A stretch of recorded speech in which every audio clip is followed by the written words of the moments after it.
A paz do Senhor, acadêmicos, professores da classe Maravilhas de Sião. Em conformidade com a nossa liderança, o pastor Alessandro Malafaia e a pastora Aline Malafaia, e alinhado também com o nosso diretor de educação cristã, o evangelista Leonardo, estamos mais uma vez nessa lição do terceiro trimestre de 2025. Já entramos no terceiro trimestre da revista Adultos, editora Betel, que tem como temática no seu todo Jesus Cristo, o Filho de Deus, a verdade que transforma, milagres, ensinamentos e a promessa da vida eterna no Evangelho de João. E nesse Evangelho de João, João, discípulo de Cristo, filho de Zebedeu, o irmão de Tiago, na época da sua escolha como discípulo, os eruditos vão dizer que ele tinha entre 17 adolescente a 20 anos, quando começou o seu ministério. E no final do seu ministério, João, já exilado na ilha de Pátimo pelo imperador Domiciano, morreu de velhice, com aproximadamente 94 anos, 94 anos de idade. Mas o mesmo João é o escritor do Evangelho segundo escreveu João, e as três epístolas, primeira, segunda e terceira epístola de João, e o livro de Apocalipse, meus irmãos, da classe Maravilhas de Sião. E nesta lição de número 8, terceiro trimestre, que está referenciada no Evangelho de João, a partir do capítulo 8, de 1 a 11, onde João narra uma situação onde Jesus lida com uma mulher apanhada em adultério. E aprove a Deus, meus irmãos, que nessa lição de número 8,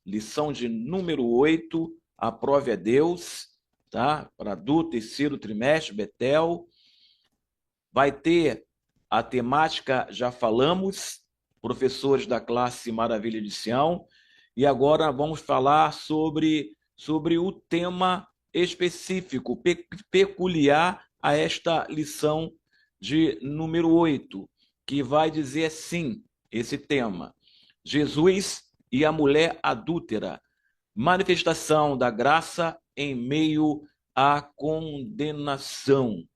E sem mais delongas, já entro também no texto áureo. Mas antes disso, eu já vou falar umas duas palavras de maior valor semântico desta lição. Acadêmicos, professores da classe Maravilha de Sião, que não são as palavras-chave ainda. No decorrer do primeiro, segundo e terceiro tópico, eu vou apresentar as palavras-chave da lição, ok? Essas são as palavras de maior valor semântico que eu vou estar apresentando agora, tá? Desta lição 8, que é a manifestação da graça, tá? Em meio ao primeiro, segundo e terceiro tópico e a conclusão, a manifestação da graça vai aparecer com muita ênfase nesta lição de número 8. Tá? E tem como texto áureo essa lição de número 8. Mulher, onde estão aqueles teus acusadores? Ninguém te condenou? João 8:10. Na verdade aplicada, professores, tá? Vocês vão redarguir essa questão da verdade aplicada, que é uma vertente. Uma verdade, uma vertente. Perdoar uns aos outros como fomos em Cristo é uma das marcas do verdadeiro cristão. Os objetivos têm que ter ênfase, muita ênfase, professores, que tem 3 objetivos: reconhecer, saber e ressaltar. Reconhecer a gravidade de cometer o adultério. Vai discorrer sobre o primeiro, segundo, terceiro tópico e subtópicos. Saber. A culpa expõe e condena os próprios acusadores. Exatamente isso. Ressaltar que Jesus advoga em nosso favor, ou seja, em favor de todos, em nosso favor, mas em favor de todos, tá? Vai ser, tá, os objetivos dessa lição número 8. Eu vou redarguir esta lição pedagogicamente. Eu peguei o que estava por detrás da lição, sem fugir da lição, tá? E dentro dos contextos, vou falar alguma coisa sobre o contexto cultural, social, para poder entendermos em profundidade esta lição, o que está escondido hermeneuticamente, tá? E eu vou contextualizar nesse sentido. Isso. A introdução, pastor, com muita sabedoria, com muita aplicação em propriedade, o bispo Abner Ferreira, e vai falar assim: hoje veremos um exemplo prático da verdade de que para condenação, tá? Não condenação, a obra da redenção não diminui nem ignora a gravidade do pecado e a necessidade do castigo. Jesus Cristo, porém, levou sobre si a culpa dos nossos pecados e, assim, não há condenação para os que vivem unidos nele. Palavra do bispo, que é o comentarista. É o comentarista, tá? Dessa temática, essa grande temática, tá? Jesus Cristo, o Filho de Deus, a verdade que transforma. Tá? Aí eu colhi aqui, dentro da lição, ok? Isso. Colhi aqui no tópico 1, logo entrando, meus irmãos, logo entrando, professores. 1. Adultério, um pecado com consequências e feridas. Tá? Baseado no texto de João 8, 4 a 11. Aí eu vou falar sobre esse pecado, consequência, com as consequências feridas profundas, tá? No contexto histórico. Nesse contexto histórico, o contexto religioso, social e cultural, para poder entendermos o que estava acontecendo, ok? Naquele cenário onde, tá, se encontra Jesus e a mulher adúltera e seus acusadores, naquele cenário. O contexto religioso. A lei de Moisés previa punição severas para o adultério. Está em Levítico 20, 10. E Deuteronômio 22, 22. Inclusive a morte por apedrejamento. A lei, ela legislava sobre isso. Não tinha como escapar da lei. A infidelidade era vista como rebelião contra Deus e contra o pacto matrimonial. Naquela época, era o contexto, tá, religioso da época de Jesus para aquela época da mulher que foi pega em adultério, ok? No contexto religioso daquela época, aquela sociedade. O contexto social.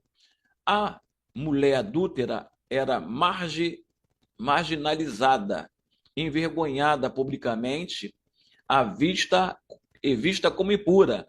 Os homens geralmente escapavam da punição, refletindo o patriarquismo, tá? Naquela época, o contexto social era o patriarquismo, tá? Na época. Então, geralmente, os homens, a lei era para todos. mas como tinha o patriarquismo, o homem representando Deus nesse sentido, mas com falta de compreensão qual era o papel do homem, que era proteger a mulher, ok? Proteger a mulher, assim como Cristo protegeu a igreja, né? Eles torcem a palavra de Deus e colocam suas próprias doutrinas, suas próprias leis, quebrando os estatutos, as leis de Deus e os juízos de Deus.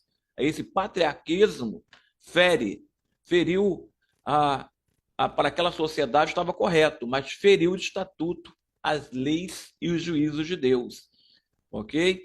No contexto cultural, a sociedade judaica do primeiro século, o adultério comprometia a honra da família e da comunidade, até hoje. É verdade, é um preceito de Deus, é um estatuto, uma lei de Deus, dada para Moisés. Era uma afronta às ordens morais e à estrutura familiar, tá? Nessa questão do contexto social, é engraçado, né? Só a mulher era apedrejada por conta do patriarcalismo, patriarcalismo da época. Isso feria a lei de Deus. Já que a lei era vigente, a lei era para todos. Era para todos, nesse sentido. Isso, 1.1 é o subtópico do tópico 1, reconhecendo o adultério.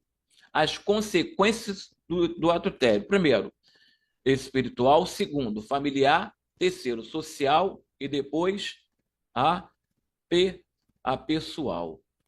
Ok? Primeiro, 1.1. Ok? A primeira, espiritual, desse subtópico. Separação de Deus, culpa e vergonha.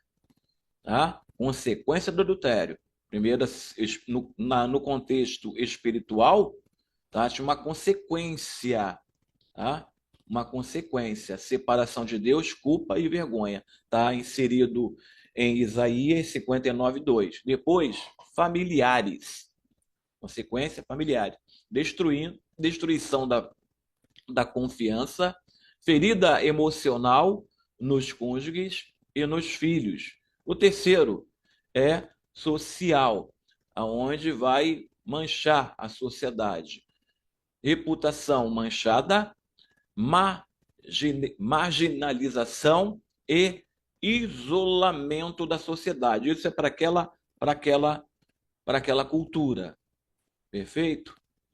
Vem o terceiro, tá? Pessoais, traumas psicológicos, sentimento de quem foi abandonado, tá? E fora da sociedade, isolamento também da sociedade, tá? E principalmente o trauma psicológico, tá? A autoestima entra numa baixa estima por conta do pecado, onde muitos vão pensar no suicídio, nessa questão dos traumas psicológicos, se não tiver um encontro verdadeiro para com Deus, um encontro verdadeiro para com Deus. Perfeito? Vamos para o próximo. Isso. Subtópico 1.2, que é o subtópico do tópico 2. Vai dizer assim, meus irmãos: o adultério afronta o Criador. Quando fala sobre os atributos de Deus, do Criador, vai afrontar a sua santidade e a sua deidade, a própria deidade de Cristo, por conta do adultério. O adultério como pecado diante de Deus. Aí vai falar, ok? Em João 8:4, mestre, esta mulher foi apanhada em flagrante adultério. O adultério rompe o pacto do casamento, tá? Isso. É pecado não apenas físico, mas também um pecado espiritual. Quando a igreja ela se apostata da fé e se prostitui a outros deuses, a outras ideologias, a outros ideais, a não ser o cristianismo ou Jesus como centro de todas as coisas nos artelhos da igreja, ela vai se prostituir a outros deuses porque não busca o Deus verdadeiro, ou se prostitui às ideologias, os ideários humanos falando que é bíblico, e porém não é. Isso também é adultério perante Deus quando você divide a honra e a glória de Deus com ideologias dessa sociedade pós-moderna e da igreja pós-moderna que não acompanha ou que não está firmada nos firmamentos basilares da igreja apostólica. Isso, perfeito. Isso. 1.3. Aí vai falar sobre a questão do sexo e seu preceito. 1.3, o subtópico do tópico 1. É o terceiro subtópico. O sexo foi criado por Deus. Sexo, um dom de Deus para estabilidade física e emocional. É bem verdade. Sexo foi dado por Deus. O sexo feito com ordem e justiça, com sabedoria, com conhecimento, ele vai ser, tá? Vai te ajudar tanto fisicamente como emocional. Sabemos disso. O texto, né, nesse 1.1, nós vamos falar em 3 preceitos desse texto, 3 pastores, três passos predominantes, ok? Para esse contexto, o sexo foi criado por Deus. Primeiro, o sexo, muitas vezes mal compreendido ou distorcido pela sociedade. É, na verdade, uma dádiva de Deus. 2, criado por Deus no contexto do casamento, está imbuído em Gênesis 2, 24 a 25. O ato sexual não é apenas um meio de procriação, mas também uma expressão de intimidade, união e cuidado mútuo. 3, Deus projetou para ser uma bênção que une fisicamente e emocionalmente o homem e a mulher, promovendo estabilidade relacional e pessoal. Perfeito, meus irmãos. Isso.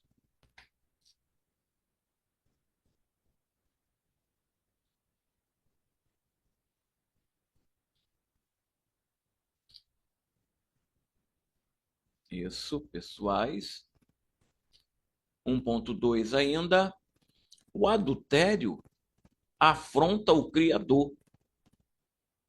O adultério, quando tá como pecado diante de Deus. João 8:4. Neste caso, ele fala assim: Mestre, esta mulher foi apanhada em flagrante adultério.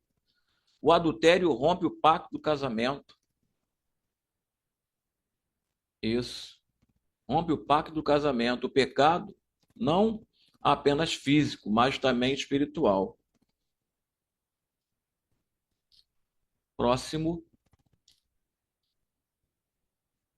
Isso, já falei sobre isso. Esse aqui. 2. Tópico 2. Tópico 2. Perdoador ou acusador. Tá? Esse paralelo de perdoador e acusador. Primeiro, o episódio da mulher adúltera é um dos mais impactantes da narrativa evangélica. Nele vemos 2 contrastes, tá? Fortíssimos. Os acusadores representante da rigidez da lei, e Jesus, a manifestação da graça de Deus. E já coloco a primeira palavra-chave, que é uma palavra, é uma frase derivada, tá? É uma frase derivada, manifestação da graça. Essa são as duas, tá? Frase derivada da manifestação da graça. Manifestação da graça é a primeira palavras-chave que você vai apresentar no próximo domingo, dia 24 de agosto, lá na portaria da igreja, o superintendente de escola bíblica dominical geral, ok? A primeira palavra-chave é manifestação da graça de Deus, manifestação da graça de Deus, é a primeira palavra-chave, ok? Esse episódio. 2. João. Em João 8, 4, 11, a cena revela não apenas a hipocrisia humana, mas também a profundidade do amor e do perdão divinos, ou do perdão divino, tá? Vou acertar aqui. É um chamado à reflexão sobre como tratamos o pecador, com pedras nas mãos ou com compaixão no coração? É uma pergunta, ok? Perdoador ou acusador? Subtópico 1.2, tá? Vai falar assim. 1.1, 2.1, desculpa, subtópico do tópico 2. 2.1. Os acusadores, a face da religião sem misericórdia. Aí vai falar sobre o legalismo. E deixo para os senhores a segunda palavra-chave da lição, que é o legalismo extremo, tá? O legalismo extremo são as segundas palavras-chave. O legalismo extremo. Na lei mosaica, tá? Na lei, Moisés nos ordenou que tais mulheres sejam apedrejadas. Motivações ocultas. 2. Tá no versículo 6. Procuravam acusar Jesus não apenas julgar a mulher. Procurava acusar Jesus não apenas julgar a mulher. Hipocrisia exposta, tá? Nos versículos 7 a 9. Ao ouvir, quem não tiver pecado, atire a primeira pedra, saíram um por um, porque eles eram hipócritas, tinham hipocrisia no coração. Todos tinham pecado. Sem compaixão, interessavam-se mais em manter a aparência de justiça do que em restaurar a vida da mulher. Era assim na época. Por isso, essa contextualização da época, da sociedade, tá? Da época, da cultura e da religiosidade da época. Deixa eu baixar um pouquinho para cá. Isso, nesse sentido. 2.2, subtópico do tópico 2, Jesus ignora os acusadores. Jesus, o perdoador, a face da graça e da verdade. Tá? Discernimento espiritual. Jesus percebe a intenção dos corações, está no versículo 6. Justiça equilibrada com misericórdia. Ele não absorve o pecado, mas oferece restauração. Olha aí. Ok? Esse apanhado nessa contextualização ficou legal, né? Confronta com a sabedoria. Quem não tiver pecado revela a falibilidade de todos. Oferece nova chance. Nem eu te condeno. Vai e não peques mais. Perdão com propósito de mudança. Isso, perfeito. Próximo, 1.3. Advogado fiel. Aí vai fechar nesse tópico, tá? 2.3, advogado fiel, é o subtópico do tópico 2, desculpa, tá? 2.3, advogado fiel. Vai fechar esse segundo tópico, professores. 1. Jesus como advogado que expõe os acusadores e protege a acusada. Ok? Ele vai estar ao lado como pedagogo, aquele que protege, como o tutor daquela mulher. Jesus age como um verdadeiro advogado ao inverter a acusação.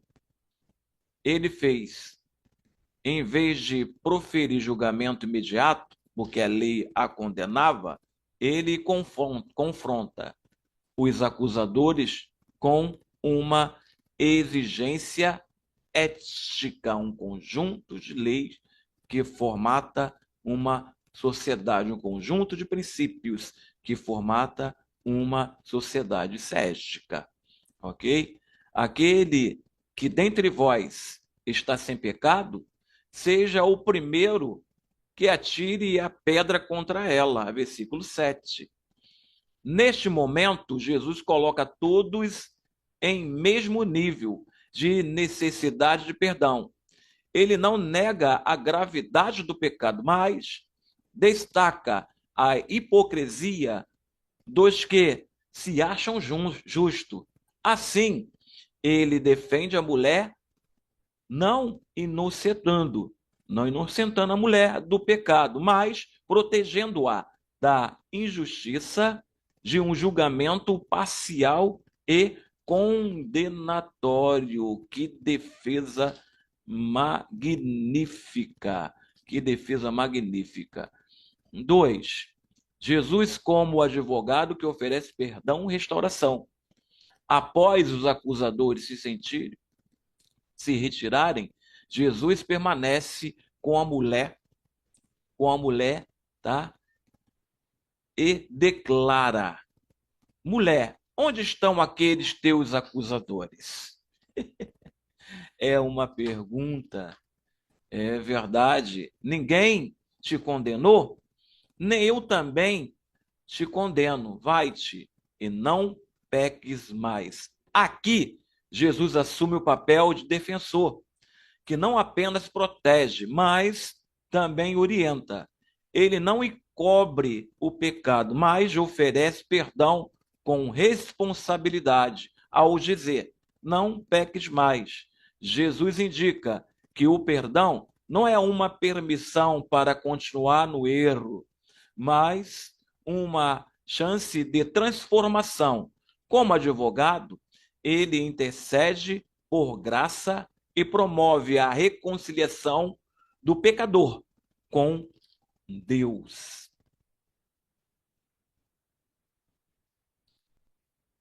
Isso. Aí eu fiz um paralelo desta lição. Um paralelo da lição, professor Josué. Você já colocou o contexto histórico, social, religioso, agora eu fiz um paralelo da lição. Isso é para você, um presente para você, professor da classe Maravilhas de Sião. É uma contextualização da nossa revista Betel, ok? Que com muita sabedoria e clareza o nosso bispo Abner Ferreira redarguiu, tá? Foi o comentarista dessa edição. Mas o que está por detrás, nos contextos, na contextualização, nós, professores, te mostramos. Então, fiz um paralelo da lição, ok? A religião sem amor, tá? Destrói a fé. Ó, a religião sem amor destrói a fé, com graça restaura. Todos pecaram e carecem da glória de Deus. E com respaldo bíblico, Romanos 3:23. O verdadeiro servo de Deus busca levantar e não derrubar. A justiça de Deus não ignora o pecado, mas oferece caminho de retornar à graça de Deus. Isso. Aí, no tópico 3, já estou terminando, porque eu contextualizei toda a lição, resumi, sem fugir da ideia, ok? Do objetivos da lição, que foi proposto pelo nosso bispo Abner Ferreira, sem fugir, ok? Um presente para vocês, professores da classe Maravilha de Sião. Então, o nosso comentarista vai falar: Jesus nos ensina a perdoar. Tópico 3. Os ensinamentos de Jesus Cristo, em João 8, 4 a 11, sobre o perdão da mulher adúltera.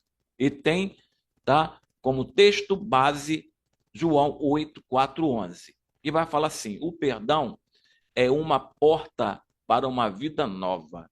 Nem eu te condeno, versículo 11, parte A. Jesus não anula a justiça, mas oferece uma oportunidade de recomeço. O perdão de Cristo é completo e restaura a dignidade do pecador. Tá? O perdão nosso é efêmero, mas o perdão de Cristo, ele é completo. Ele é completo, ele é completo. Igual o amor, tá? O amor nosso, ele muitas vezes é um amor eros, é um amor de um homem para com a mulher, de uma mulher para com o homem. E o amor, ou muitas vezes é um amor filéu, no grego, né? Amor de um filho para com o pai, de um pai para com o filho, de uma mãe para com a filha, e assim vice-versa, ok? Mas o amor ágape, ok? Ele é incondicional. Incondicional. Ele não pede nada em troca. Mesmo assim, o perdão de Deus. Ele é incondicional, ele não pede nada em troca. Ele perdoa, está perdoado e acabou. Pecado, todos os pecados daquela mulher, ok? Foi jogado no mar do esquecimento. Mulher, vais e não peques mais. Ele vai tratar a parte psicológica desta mulher, mas em outro contexto estaremos falando sobre isso. O perdão deve vir acompanhado de transformação. Exatamente. Vai e não peques mais. O perdão não é, tá? Conivência com o erro, mas um chamado à santidade. Jesus exige arrependimento e mudança de vida após o perdão. Estamos terminando, tá? Já estou no subtópico do tópico 3, subtópico 3.2, que é um subtópico do tópico 3, que vai falar assim: os perdoadores, aquele paralelo, tá? Do tópico 3, os perdoadores, tá?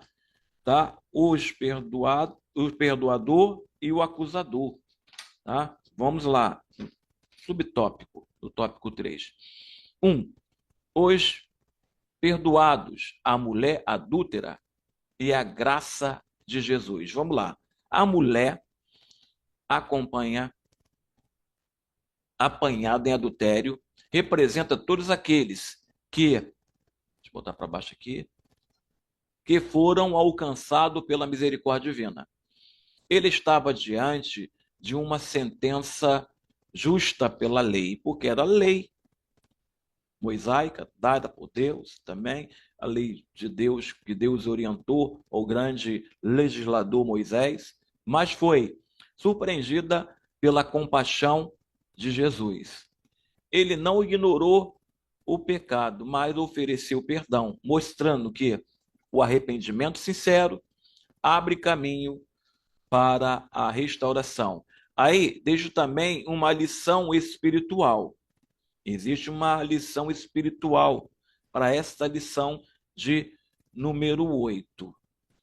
Quem é perdoado por Jesus experimenta libertação do peso da culpa e recebe a oportunidade de uma vida nova, de uma nova vida. Vai e não peques mais.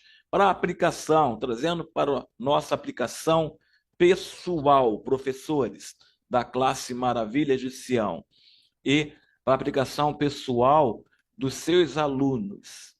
Assim como a mulher, todos nós necessitamos de perdão de Deus, do perdão de Deus.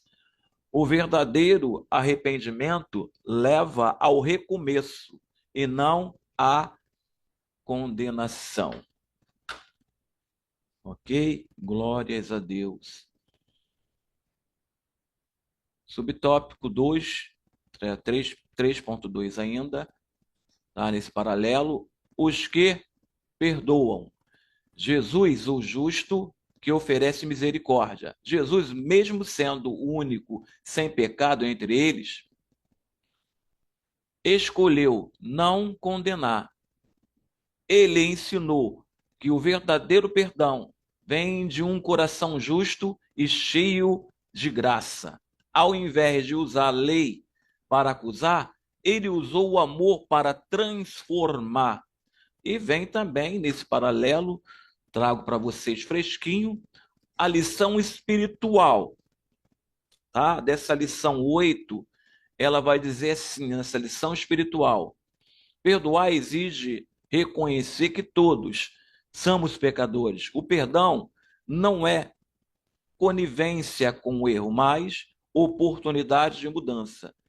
Aplicação pessoal, devemos aprender com Jesus, a aplicação pessoal para nós, tá? Para os seus alunos. Devemos aprender com Jesus a oferecer perdão ao próximo, lembrando que já fomos perdoados por Deus inúmeras vezes e a todo momento nós pecamos, a todo momento nós pecamos, meus irmãos.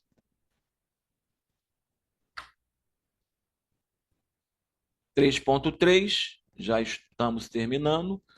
Vamos falar, tá? Redarguir assim, pedagogicamente, esse subtópico 3.3. Compreendendo o perdão no contexto da mulher adúltera. Olha aí. O episódio da mulher apanhada em adultério revela a profundidade do perdão de Deus, tá? De Deus manifestado em Jesus Cristo. 1. Enquanto os acusadores desejavam aplicar a pena prevista pela lei, Jesus revelou que o verdadeiro julgamento começa no interior do coração, ao dizer: aquele que dentre vós está sem pecado, seja o primeiro que lhe atire a pedra. 2. Ele confrontou a hipocrisia, expôs a necessidade universal da graça de Deus, da graça de Deus. E por conta disso, eu já vou falar a terceira palavra, a terceira palavra-chave, que ela está composta, ok? A terceira palavra-chave. A primeira palavra-chave foi manifestação da graça, a segunda palavra-chave, legalismo extremo, e a terceira palavra-chave trago agora para os senhores. Trago agora para os senhores. Perdão incondicional. Terceira palavra-chave, ok? Que você, acadêmico, você, professor, vai entregar lá na portaria, tá? Nos superintendentes, lá na DCG, Campo Grande, ou das suas congregações, ou colocar no grupo. A terceira palavra-chave é perdão incondicional. Isso. 3. Voltando para o texto. O perdão, nesse contexto, é libertador. Rompe o ciclo da culpa, impede a condenação e conduz à renovação da vida. Jesus mostra que o perdão não é, tá, passividade diante do erro, mas um ato ativo de amor que visa restaurar e não destruir. Conclusão: Já concluindo, nesta lição, aprendemos sobre a gravidade do pecado e as riquezas da benignidade, da paciência e da longanimidade de Deus, que nos conduzem ao arrependimento, mas também viver segundo a vontade de Deus em todas as dimensões da vida, expressando no dia a dia o amor e a misericórdia do Senhor, com os quais fomos abençoados. E deixo uma palavra de oração para as vossas vidas, professores da classe Maravilha de Sião, e novamente reiterando o meu agradecimento ao pastor Alessandro Malafaia, à pastora Aline Malafaia e também ao nosso diretor de educação cristã, que é o evangelista Leonardo. Já reiterando esse agradecimento, mais uma palavra de oração, uma reflexão para esta semana. Senhor, nosso Deus, nosso Pai, é o Senhor que habita entre os querubins. O teu trono, ele é um trono de glória. A sua benignidade e longanimidade e justiça, ela permanece para sempre, Senhor. O Senhor é legislador do universo e de todas as coisas, Senhor.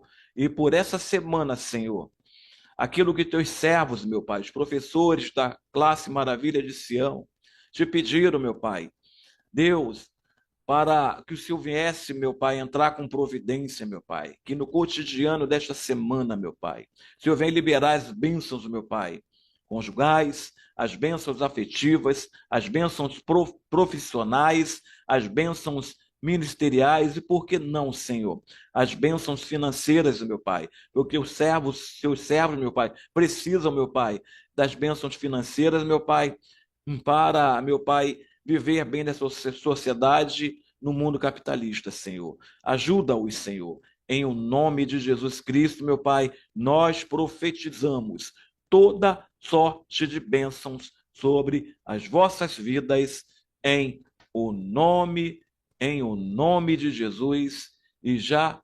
agradecemos. Muito obrigado. Muito obrigado em nome de Jesus.